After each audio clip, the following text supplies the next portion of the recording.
두 분께 선물을 드린다고 합니다. 짜증이 나야 애정이 생기는 것 같아요. 제목에 낚였습니다. 그래도 저를 실망시키지는 않았습니다. 왜 유명한지를 읽어보면 알게 되네요. 제 취향은 아닌데 진짜 이 작가의 필력이 너무 좋아서 취향이 아닌데 끝까지 재밌게 읽을 수 있었던 책이에요.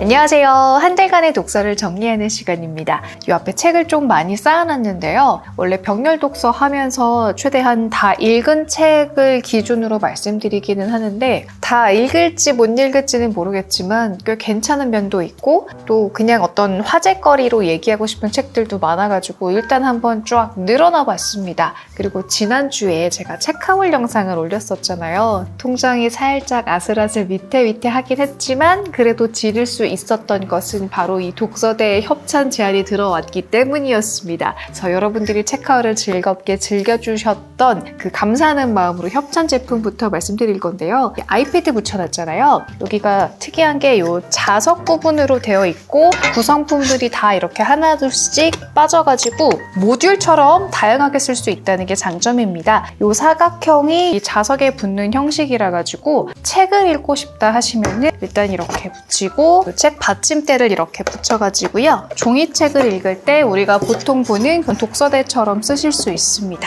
종이책이랑 전자책 다 쓰시는 분들이 쓰면 좋을 구성이에요. 그냥 보통 쓰는 독서대처럼 이렇게 쓰실 수도 있고요. 종이책 말고 아이패드나 이북 리더기를 보신다면은 얘는 떼어내고요. 아이패드는 제가 11인치를 쓰고 있어서 조금 커요. 그래서 여기에서 독서대 살 때 같이 구매하실 수 있는 자석을 붙여가지고 붙인 상태에서 각도 조절돼요. 이렇게 해서 각도 조절해가지고 아이패드 보실 수 있고요. 저는 크레마 페블을 요즘 다시 쓰고 있어요. 6인치짜리 이북 리더기인데 어디다 놨죠? 어디다 놨지? 크레마! 내 크레마 어디 갔니? 크레마! 충전 다 됐구나!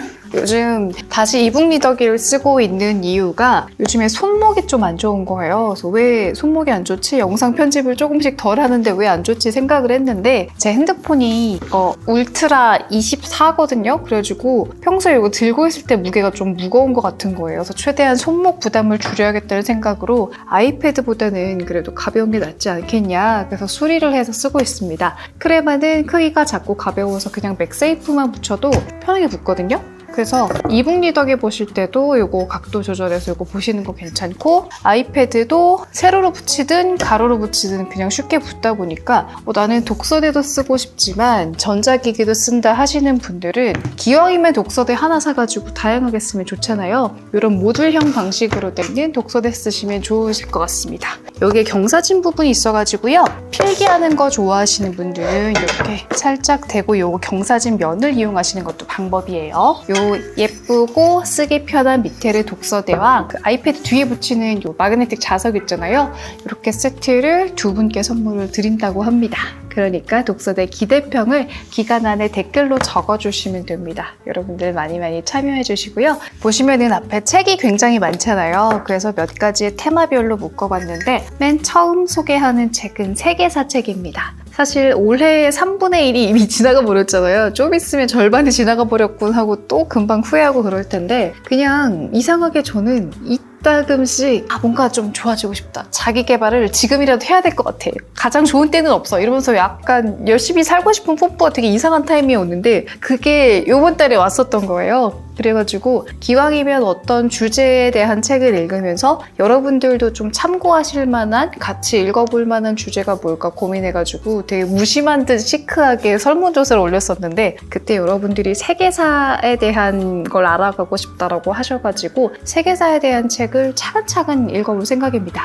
근데 막 다 펼쳐놓고 그 중에 한 권 골라가지고 열심히 막 씹어먹듯이 읽는 스타일이 제가 아니거든요. 그 조승연 작가님 그 유튜브인가 거기서도 봤었는데 어떠한 주제를 알아가고 싶을 때 여기에 대한 입문서를 다양하게 여러 번 읽어보신다고 해요. 저도 거기에 되게 동의를 했었거든요. 그래서 세계사를 알아가고 싶은데 좀 다양한 저자가 다양한 시선을 보면서 자신만의 개성을 넣은 세계사 입문용 책을 여러 권 읽고 거기에 대한 느낌을 말씀드리면 여러분들도 비슷하게 다양한 책을 여러 권 읽으면서 자연스럽게 상식을 쌓으시고 역사의 흐름을 잡으실 수 있지 않을까 생각합니다. 생각해서 그냥 월간 독서 정리해서 세계사 책들을 좀 소개를 해드릴까 해요. 그래서 이번 달에는 도서관에 가가지고 이것저것 열심히 찾아보고 몇 권 좀 빌렸었었는데 이번 달에 소개하는 책은 약간 당황스러우시겠지만 아동용 책입니다. 나는 진짜 역사의 생초보기 때문에 어린이용으로 읽어도 나는 자존심 상하지 않는다 하시면은 되게 권하고 싶은 책인데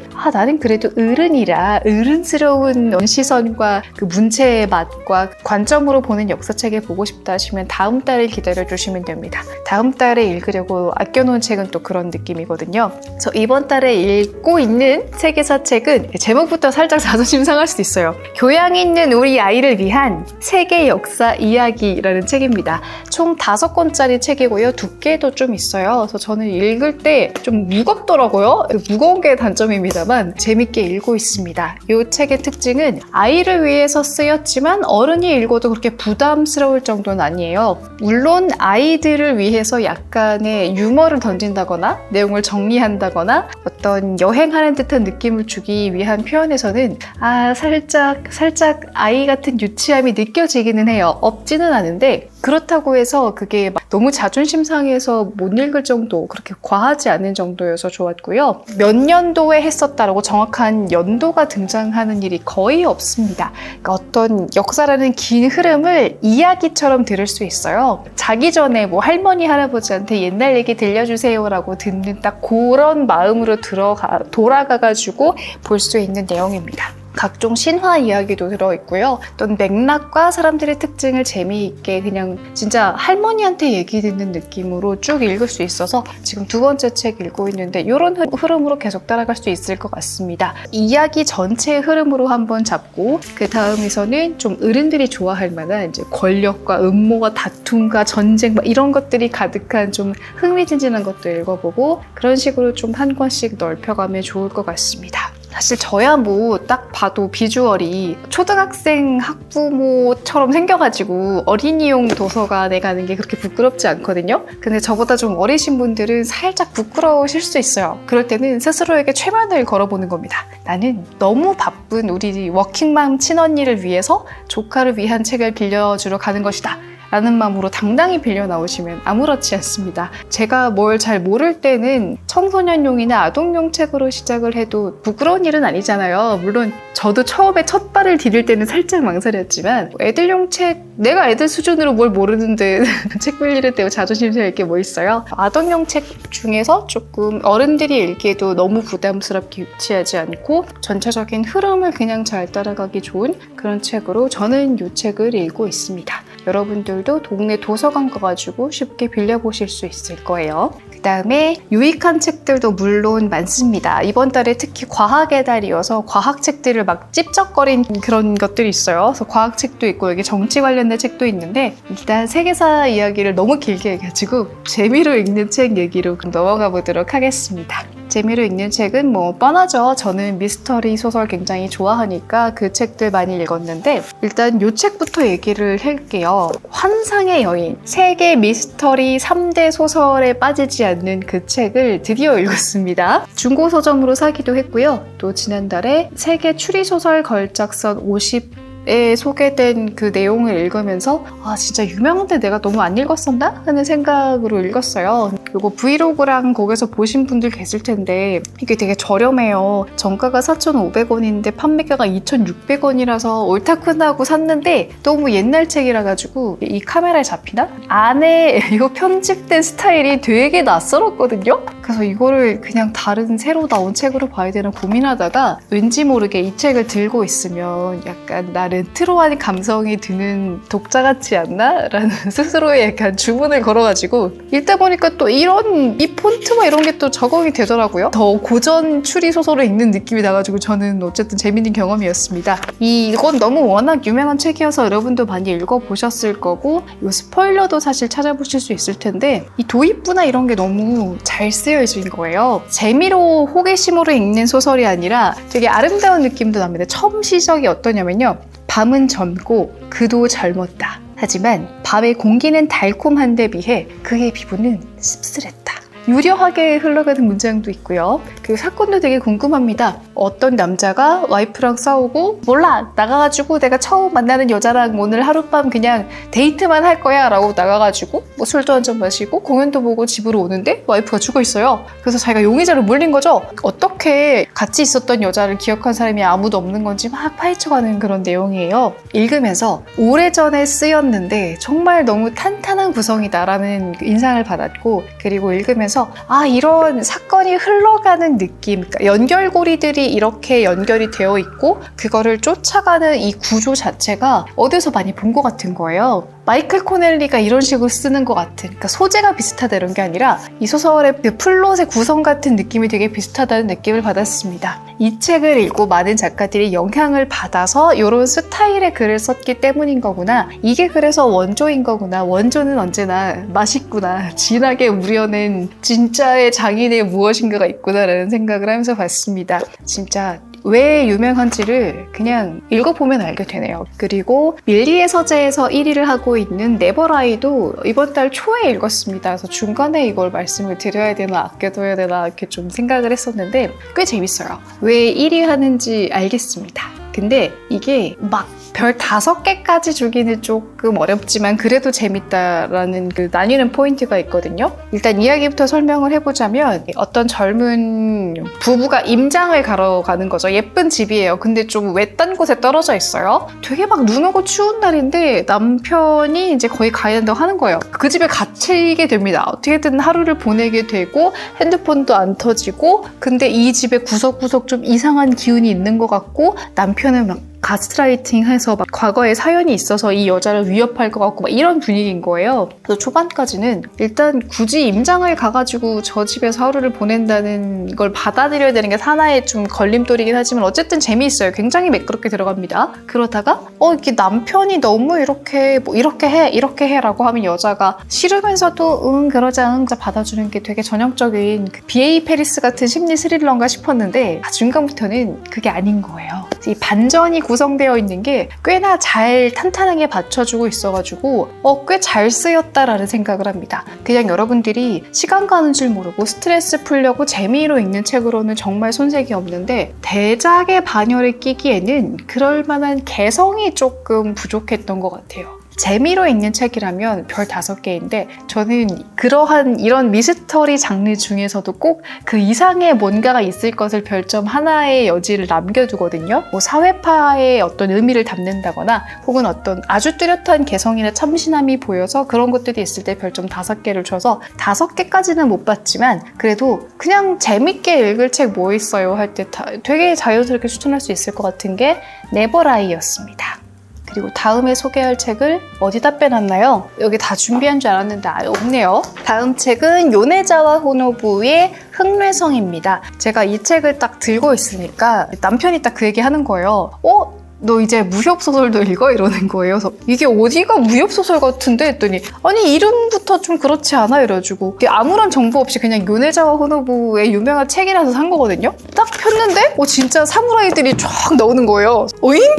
나는 정말 이런 걸 잘 안 읽어봐서 되게 어려운데라고 생각을 하면서도 어쨌든 끝까지 읽었습니다. 제 취향은 아닌데 진짜 이 작가의 필력이 너무 좋아서 취향이 아닌데 끝까지 재밌게 읽을 수 있었던 책이에요. 일본 사무라이들 어떤 성 안에 갇혀서 자기 주군을 배신하는 전쟁을 시작한 인물이 주인공이 돼가지고 그 가운데에서도 또 이런 미스터리 추리소설의 요소가 들어가 있습니다. 감옥에 가둬둔 사람이 접근할 수 없는데 죽어 있는다던가 어떤 시체에 목이 박혀 있는다던가 어떤 되게 소중한 다도하는 기구 있죠. 그런 게 사라진다거나 그래서 각각의 에피소드 안에서 추리소설의 면모가 있는데 되게 사무라이 나오는 영화 보는 것 같은 그런 분위기가 쫙 펼쳐지는 거죠. 근데 요거는 조금 진입장벽이 있는 게 저처럼 무협소설이나 그런 무사들의 어떤 기사도 같은 거? 그런 거를 잘 모르시는 분들께는 이게 뭐지? 왜 이런 말을 하고 왜 이런 결정을 하고 이렇게 너무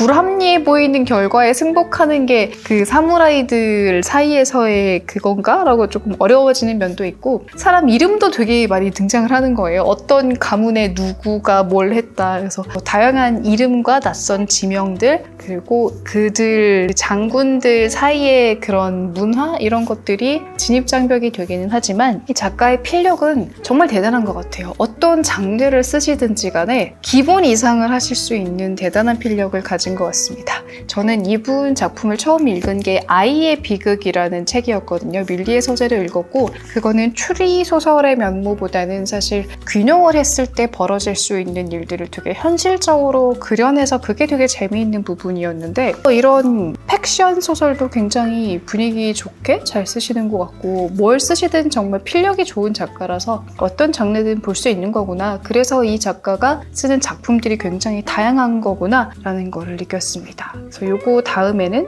또 이 작가의 좀 다른 세계관과 다른 개성이 강한 작품을 좀 더 읽어볼 것 같아요. 그래도 저는 이런 장군들이 많이 나오는 거는 완전히 제 취향은 아니었던 것 같습니다. 그리고 이 책은 찬옥계의 신간입니다. 제가 이 책 나온 거를 모르고 있었는데 여러분들 댓글 보고 뒤늦게 보고 어떤 분이 찬옥계의 새로운 책은 왜 안 사셨어요? 해가지고 당장 서점에 뛰어가가지고 사왔습니다. 전자책은 없더라고요. 찬옥계의 책을 그동안 다 읽었었잖아요. 제가 꼽는 찬옥계의 베스트는 아니지만 그래도 저를 실망시키지는 않았습니다. 재미있어 없어라고 물으면 당연히 재미있어요. 그런데 어떤 느낌이냐면 1367이 되게 홍콩의 매력의 물씬 풍기는 추리 소설 계열이었던 거고 막내인은 건의 피해자가 있을 뿐 가해자라기보다는 사람들의 전반적인 분위기와 사회적인 문제가 어떻게 해서 이러한 피해자를 만들고 범죄를 더 키워가는가에 더 주목을 하게 되는 그런 사회파스러움이 있었잖아요. 이 두 개를 0.5, 0.5 더하면 1이 돼야 되는데 이 소설은 0.5, 0.5를 더했는데 0.8 정도에 그친 느낌입니다. 그래도 저는 매력 있다고 생각해요. 그리고 읽으면서 생각한 게 이 작가님이 홍콩이라는 도시를 그전까지는 그냥 내가 살고 있는 동네로 보여줬는데 여기에서는 홍콩에 거주하지 않았거나 홍콩에 관광을 온 적이 없어서 조금 더 친절하게 홍콩에 대한 설명을 더 추가한 느낌? 외국 독자들을 배려해서 약간 관광 가이드처럼 내용을 좀 더 추가한 느낌적인 느낌을 받았습니다. 읽어보신 분들은 뭔지 아실 거예요.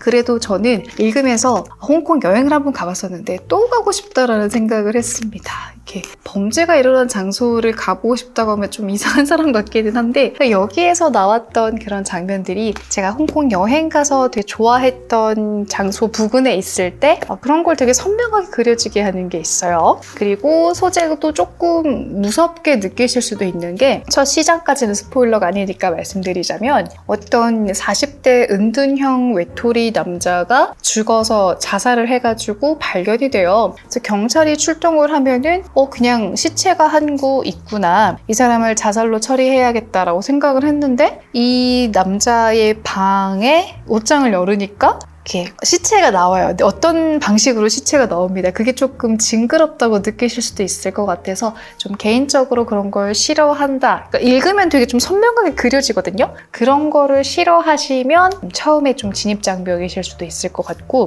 읽다 보면은 좀 그런 게 재밌어요. 제가 이렇게 플래그를 붙여놓은 게 이 작가님은 자신들의 독자들이 어느 정도의 추리소설 팬이라고 생각을 하시잖아요. 그러면은 정답은 여기에 있는데 이쪽을 바라보도록 가리키는 힌트를 일부러 흘린 느낌이 들어요. 마치 헨젤과 그레텔이 과자를 떨어뜨리고 가는 것처럼 일부러 유도하듯이 떨어뜨리는 잘못된 것 같은 힌트가 여기겠구나라는 느낌을 줍니다. 그러면 이게 잘못 의도한 힌트면 대체 정답은 어디에 있는 걸까를 궁금해서 끝까지 가게 하는 힘이 있는 거잖아요. 그거를 되게 잘 하십니다. 그리고 마지막 쪽에 등장하는 반전은 반전의 놀라움과 이런 것들은 있긴 한데 이 소설의 구조나 이런 걸 생각해보면 그러니까 막내인에서 굉장히 그런 사회파의 매력이 되게 살았었는데 그게 아니라 조금 더 개인적인 무엇이 되면서 좀 웅장할 수 있었는데 웅장해지지 못한 그런 게 저는 개인적으로 좀 아쉬웠지만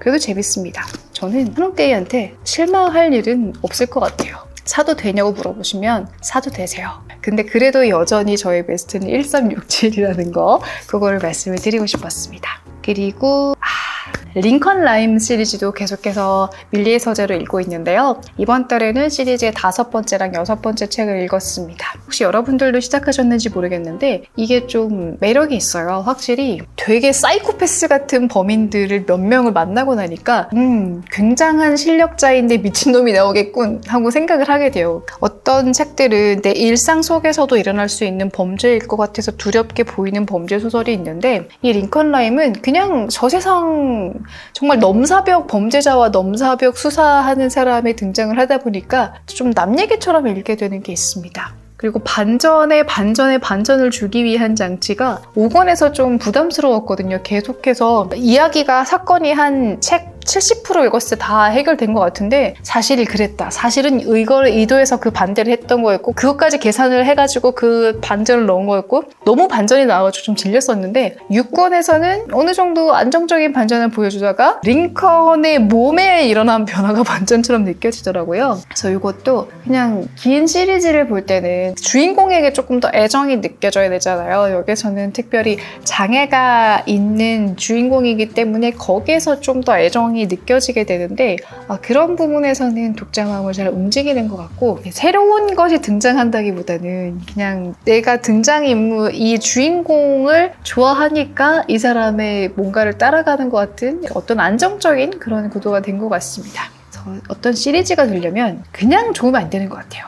이렇게 야구 팬들이 그러시잖아요. 짜증이 나야 애정이 생기는 것 같아요. 그런 마음으로 긴 시리즈물은 조금 재미없는 편도 등장하고 어떤 주인공에게 답답한 면도 느끼고 근데 그것이 측은하게 느껴지기도 하고 좀 좋아지는 모습에 막 나도 기쁨을 느끼기도 하고 이렇게 애증이 쌓여야 시리즈가 애정이 싹 트는 것 같습니다. 그래서 이것도 짜증나지만 재미있고 알 것 같지만 모르고 모를 것 같은데 알아서 재미있게 보는 시리즈로 자리를 잡았어요. 그래서 이번 달에 읽었던 재미로 읽는 책들 이렇게 소개를 했고요. 그 다음에는 여러분들이 과학을 안 좋아하실 수 있어서 앞으로 과학 얘기할 테니까 그 다음으로 넘어가셔도 좋고 그 다음에는 홈모노부터 얘기를 할 거예요. 그리고 과학 얘기부터 하자면 과학의 달이라서 산 책이 있었어요. 체크아웃 영상에서 보여드렸었는데 그 중에 하나가 우주 여행자를 위한 생존법이었습니다. 이거 재밌었는지 궁금해요 라고 댓글 달아주신 분들이 계셔가지고 엊그제 좀 급하게 읽기 시작했는데요.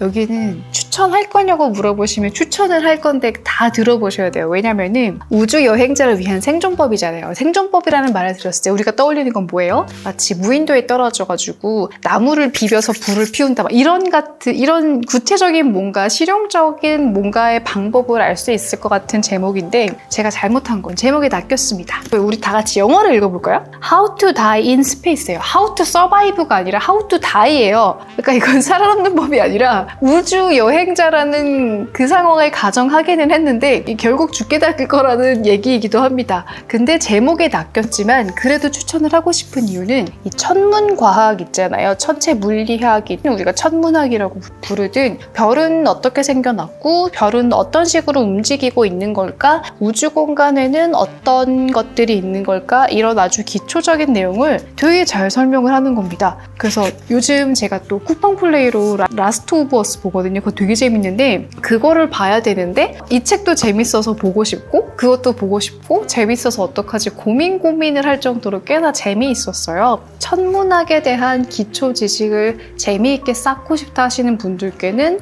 추천하고 싶습니다. 근데 여기 보시면 아시겠지만 표지가 구매욕이 생기는 표지는 아니에요. 이 느낌이 보시면 표지가 살짝 아쉽긴 하지만 그래도 안쪽에 읽어보시면 되게 재미있게 읽으실 수 있을 겁니다. 이런 것들을 기대하게 되는 게 작가 소개를 보면은 팟캐스트를 오랫동안 하신 분이라고 나와요. 저는 이제 이런 책을 읽으면서 팟캐스트 오래 하신 분들의 책을 조금 더 재밌을 거라고 기대를 하게 되는 게 좀 길게 어떤 주제에 대해서 이야기를 하시는 분들이다 보니까 흐름의 완급 조절을 정말 잘하세요. 저 개인적으로 되게 갖고 싶고 쌓고 싶은 능력인데 잘 되지 않는 게 그런 흐름의 완급 조절을 하는 거거든요. 긴 시간을 얘기할 때 강강 가면 안 되잖아요. 강약, 중강약이 있어야 사람들이 더 자연스럽게 따라오고 더 잘 기억을 하게 되는데 그런 게 책에서도 느껴질 때가 있어요. 어떤 부분에서는 재미있든 없든 일단 유머를 한번 하나 던져주고 어떤 부분에서는 예시를 되게 구체적으로 누구나 공감할 것 같은 그런 포인트로 들어줬다가 어떤 부분에서는 따로 뭐 표로 땡땡 해가지고 조금 더 구체적으로 정리해 준다거나 하는 식으로 이런 흐름의 완급 조절이 있어가지고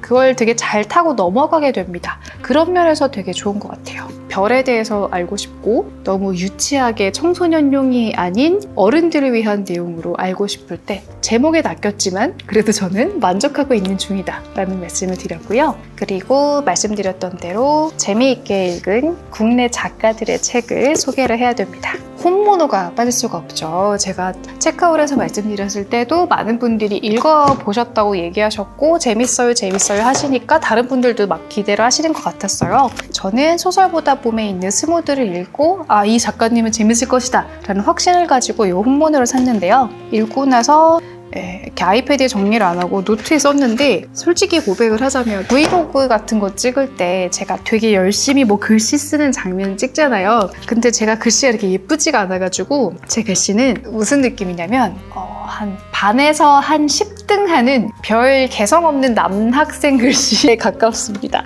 그래서 이거는 워낙에 읽어보신 분들이 많으니까 조금 내용을 자세하게 준비를 했어요. 저의 베스트는 스무드예요. 제일 재밌게 읽혔던 것 같고 한국 사회를 아주 조금만 옆에서 비틀어서 봤을 뿐인데 그게 이렇게까지 재밌어지는구나. 이 소재를 이러한 상황에 있는 사람들로 그려낸 작가의 어떤 참신성이 정말 대단하다 감탄을 하면서 봤습니다. 나도 모르는 사이에 이런 편견이 있었구나를 되게 유쾌하게 보여주는 글을 제가 좋아하더라고요. 그런 면에서 굉장히 좋아서 베스트로 골랐던 거고요. 전반적으로는 다양해서 좋고 명확해서 좋았습니다. 읽다 보면은 작가들마다 장점이 있고 책의 어떤 장점과 매력이 독자인 내가 추구하는 것과 어떻게 맞아떨어질 것인가가 인연으로 생각을 해보자면 어떤 책들은 이렇게 뭘 말하고 싶은 거지 물론 소설에서 정답을 기대하고 읽는 건 아니에요. 이 독자마다 해석이 달라질 것이기 때문에 재미있어지는 것들도 있지만 어느 정도까지는 작가가 뭘 다룬 소설이고 뭘 말하고 싶은지를 조금은 더 명확하게 보여줬으면 하는 것들이 있거든요. 저에게는 그 면에서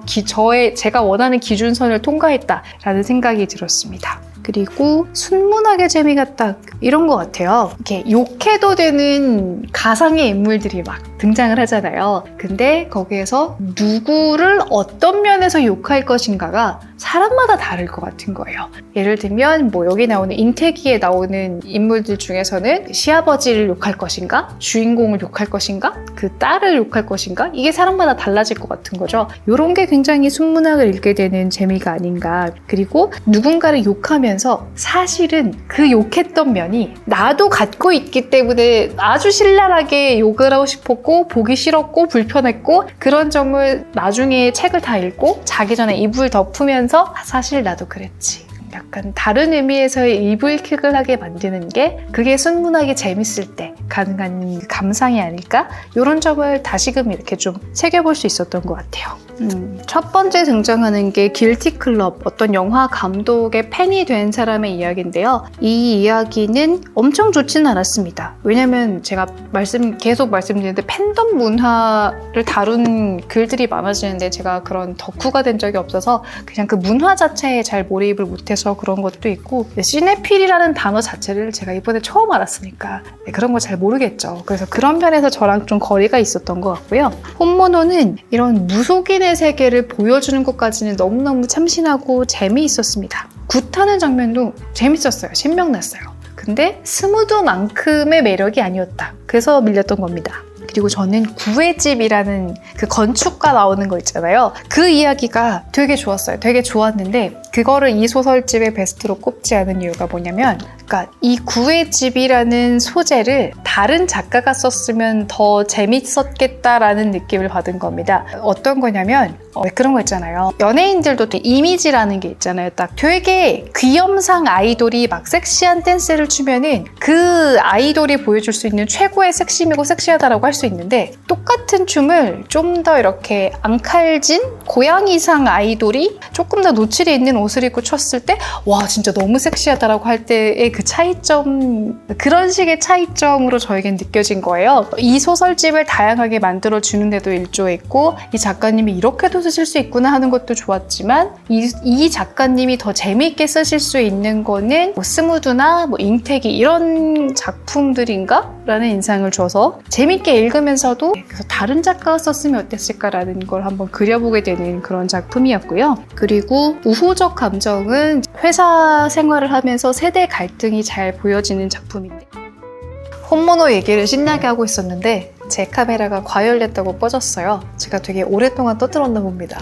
그냥 각 단편 하나하나마다 느낀 점들이 있어서 여러분들이랑 좀 나누고 싶었는데요. 오늘 또 얘기할 책들이 많기 때문에 얘는 블로그로 조금 더 길게 써볼게요. 여러분들이 어떤 거 느끼셨는지 좀 더 나눠보면 재밌을 것 같아요. 어떤 작품에서 어떤 부분이 어떻다는 것들 여러분들이랑 좀 더 재미있게 이어가 보도록 하겠습니다. 그리고 나의 돈키호테를 찾아서라는 김호연 작가님의 책인데요. 이 책은요, 작가님이 스페인과 어떤 교환학생처럼 교환 작가 시스템이 있어서 마드리드에서 생활하면서 느꼈던 자신의 경험과 글쓰기에 대한 생각을 담은 내용입니다. 그냥 생각 없이 받았는데 일단 이름이 들어간 사인 있어가지고 되게 내적 친밀감 있고, 그리고 이 작가님이 이런 식으로 작업을 하셨구나. 저는 김호연 작가님 하면은 이런 분이면은 꽤 인지도도 있고 글도 잘 쓰시고 하시니까 좀 어려움이 덜 하지 않았을까라고 생각했는데, 역시 전업 작가로 산다는 것은 정말 쉬운 일이 아닌 것 같아요.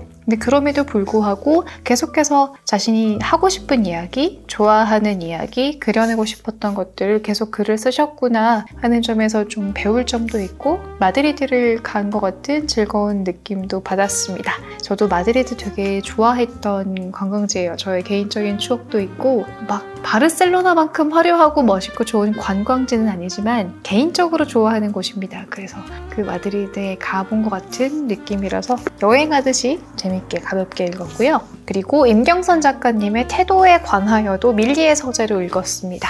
이 책을 읽은 건 그냥 저도 그럴 때가 있잖아요. 누군가 좀 괜찮은 선배한테 약간 찡찡대듯이 말을 하는데 그 사람은 나에게 조금 딱 잘라서 따끔하게 말해주기도 하고, 그냥 그 사람 자체가 멋있어서 나도 모르게 좀 위로받기도 하고, 그러니까 그런 선배를 하나 갖고 싶다라는 마음이 들 때 찾아볼 수 있는 작가를 그냥 우연히 그냥 찾게 된 거예요. 그냥 밀리의 서재로 뭐 볼까 좀 찾아보다 하다가, 그러니까 저도요 되게 잘 해나가면 된다, 하나하나 잘하면 된다라고 생각을 하면서도 가끔씩 찾아오는 불안감 같은 것들에 내가 불안감에 지배당했나? 이 순간은 졌나? 싶을 때가 있잖아요. 그럴 때는 막 그런 선배를 찾아가고 싶은 마음이 드는 거예요. 그래서 찾아본 책이기도 합니다. 읽으면서 진짜 어른이 된다는 건 뭘까를 생각해봤어요. 이 사람의 말이 다 옳고 좋아서가 아니라 이런 자신의 경험에 바탕을 두고 누군가에게 뭔가를 강요하지 않으면서 자신의 의견을 말할 수 있는 아주 적절한 가벼움이라는 게 있어요. 그런 천문학책 읽어보면은 골디락스 존이라는 게 나오잖아요. 아주 적정한 어떤 상태, 그런 것처럼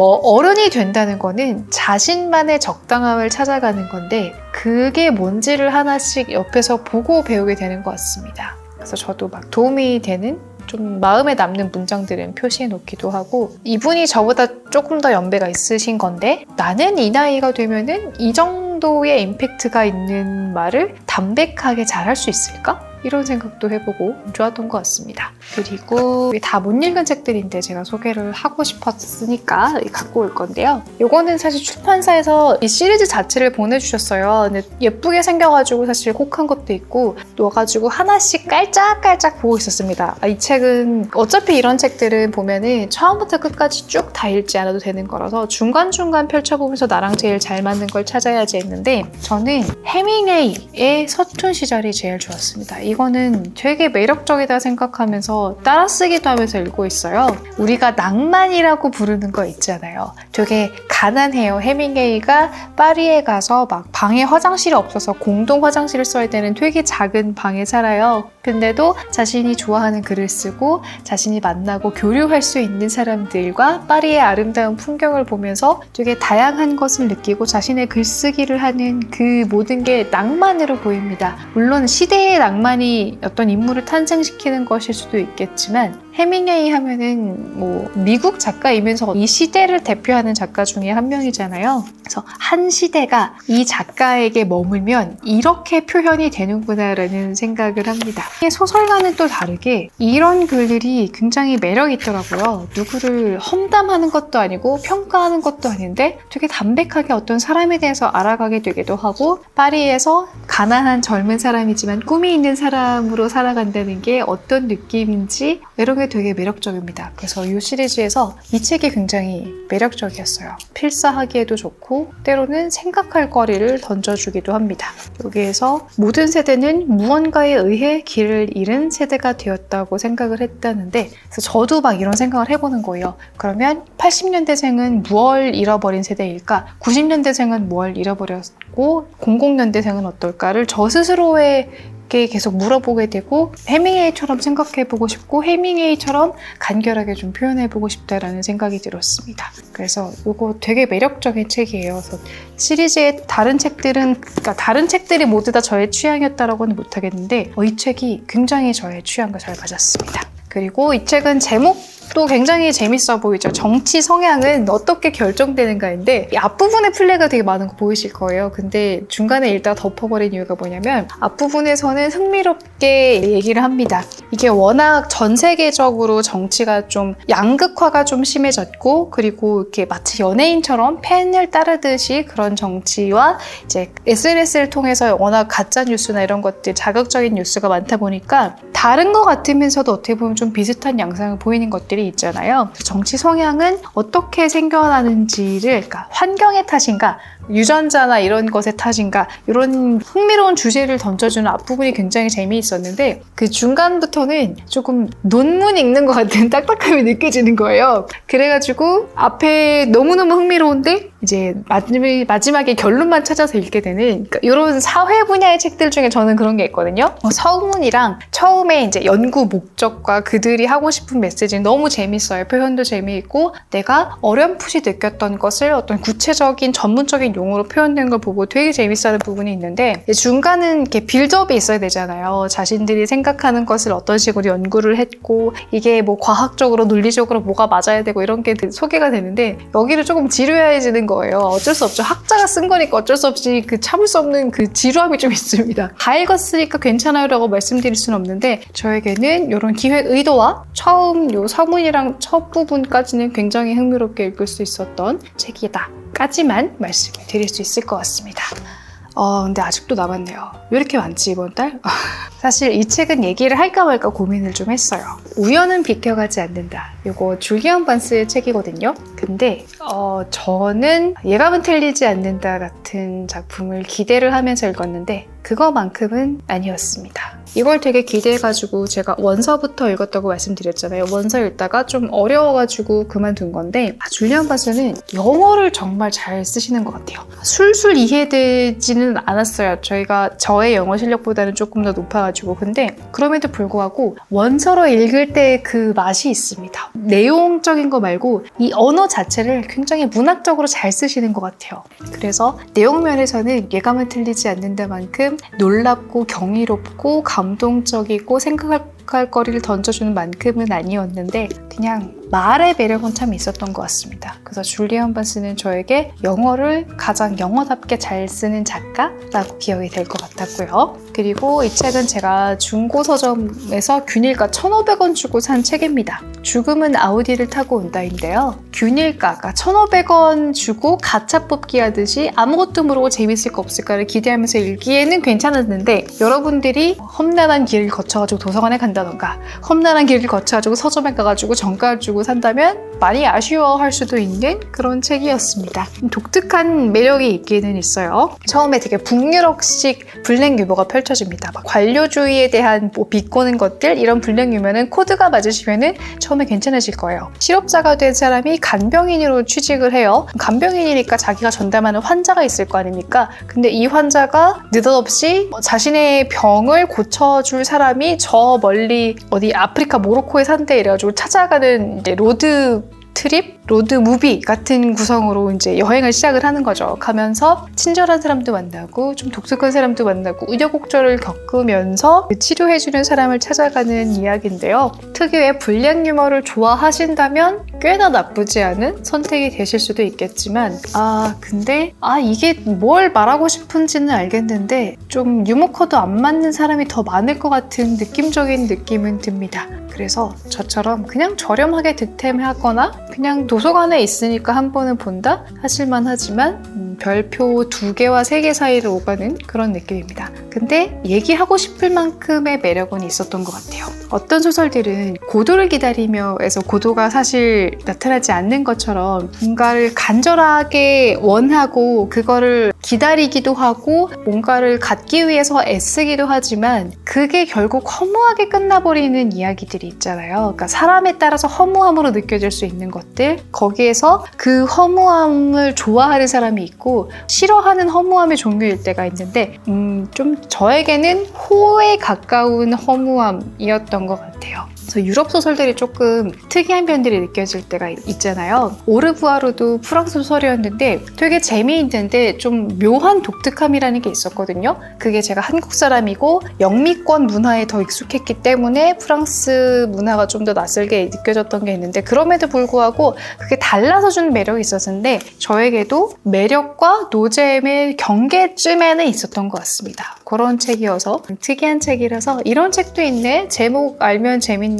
뭐 이 정도만 기억해 주시면 될 것 같은 책으로 소개를 하고요.